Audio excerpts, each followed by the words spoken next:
Hi friends, कैसे हैं आप सब दोस्तों। आज मैं आपको देश के उपराष्ट्रपति यानी कि the vice president of India के बारे में चर्चा करने वाला हूं। आप इस वीडियो को ध्यान से देखिए। जैसे देखिए, मैंने इस ऊपर टॉपिक दिया है उपराष्ट्रपति यानी कि वाइस प्रेसिडेंट। देखिए इनके बारे में मैं कैसे बता रहा हूँ। जैसे देखिए यहाँ पे लिखा हूँ स्रोत यानी कि सोर्स। उपराष्ट्रपति का स्रोत कहाँ से लिया गया है, तो अमेरिका से लिया गया है। ठीक है, नेक्स्ट देखते हैं। उल्लेख, उपराष्ट्रपति का उल्लेख कौन से अनुच्छेद में है, तो 63 अनुच्छेद में। ऐसा क्वेश्चन आता है कि उपराष्ट्रपति का उल्लेख कौन से अनुच्छेद में किया गया है, तो अनुच्छेद 63 में किया गया यानी कि 63 में।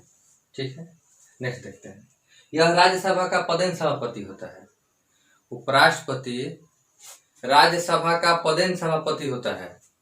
ये भी क्वेश्चन आता है कि राज्यसभा का पदेन सभापति कौन होता है, तो उपराष्ट्रपति होता है।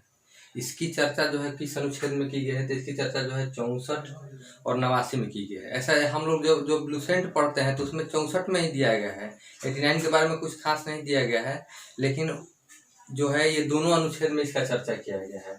ठीक है, आगे देखते हैं। यह राज्यसभा का सदस्य नहीं होता है, अतः इन्हें मतदान का अधिकार नहीं है, किंतु सभापति के रूप में यह मत दे सकता है। कहने का अर्थ ये है कि संवैधानिक रूप से यह राज्यसभा का सदस्य नहीं होता। मैंने कहने का मतलब यह है कि इसका उपराष्ट्रपति का वेतन भी जो है वो राज्यसभा के सभापति के रूप में कार्य करता है इसलिए मिलता है, न कि उपराष्ट्रपति के पद पे कार्य करता है इसलिए मिलता है।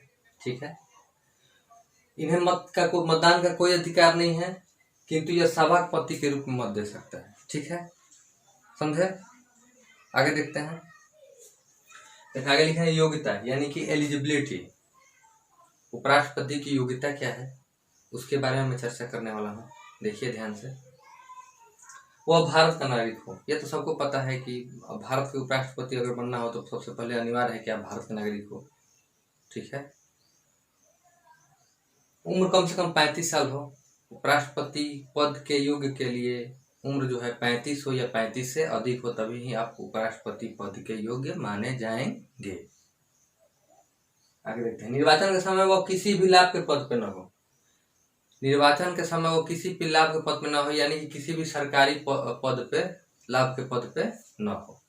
ठीक है, नेक्स्ट देखते हैं। चौथा, राज्यसभा का सदस्य निर्वाचित होने के योग्य हो। उस समय जो है जब उपराष्ट्रपति का चुनाव लड़ेगा तो राज्यसभा का सदस्य जो है निर्वाचित होने के योग्य वो हो, तभी ही वो उपराष्ट्रपति के योग्य पद के योग्य माना जाएगा।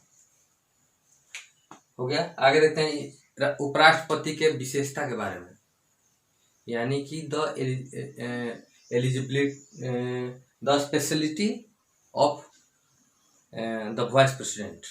ठीक है, आगे है कार्यकाल। देखिए इसका कार्यकाल जो है, उपराष्ट्रपति का कार्यकाल कितना वर्ष का होता है, तो 5 वर्ष का होता है।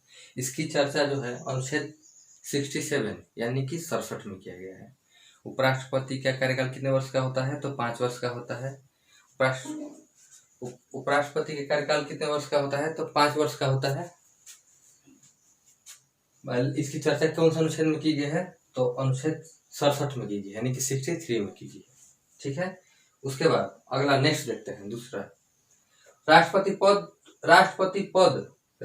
के पद पर खाली रहने पर उपराष्ट्रपति राष्ट्रपति के पद पर कार्य करेगा। जब राष्ट्रपति का पद खाली रहेगा तो उस पद पर कौन कार्य करेगा, तो उपराष्ट्रपति कार्य करेगा। लेकिन यह उपराष्ट्रपति कार्य करेगा तो वो केवल उसकी पदावधि जो है 6 माह तक होती है। 6 माह के बाद आपको राष्ट्रपति पद का चुनाव करना जो है अनिवार्य रहता है। उपराष्ट्रपति जो राष्ट्रपति के पद पर कार्य करेगा उसकी चर्चा जो है अनुच्छेद 65 में किया गया है यानी कि 65वें अनुच्छेद में किया गया है। लेकिन जब यह राष्ट्रपति के पद पर कार्य करेगा यानी कि उपराष्ट्रपति राष्ट्रपति के पद पर कार्य करेगा तो उसे राज्यसभा का सभापति के रूप में जो वेतन और भत्ते मिलते हैं वो नहीं मिलेंगे, लेकिन राष्ट्रपति के सारी शक्तियों का प्रयोग वो उपराष्ट्रपति कर सकता है। ठीक है, देखिए उपराष्ट्रपति राष्ट्रपति के पद पर जब कार्य करेगा तो उसकी अधिकतम अवधि जो मैंने बताया कि 6 माह होता है। ठीक है, ठीक है, हो गया। अगर इस वीडियो में अगर कहीं आपको प्रॉब्लम हो तो आप हमारे कमेंट बॉक्स में जाइए और उसमें कमेंट्स करके बेझिझक पूछ सकते हैं आप। मैं उसको क्लियर करने की कोशिश करूंगा। और इस अपडेट से जुड़े रहने के लिए आप हमारे चैनल यानी कि PN स्टडी ग्रुप को लाइक करें, सब्सक्राइब करें, शेयर करें। धन्यवाद। जय हिंद।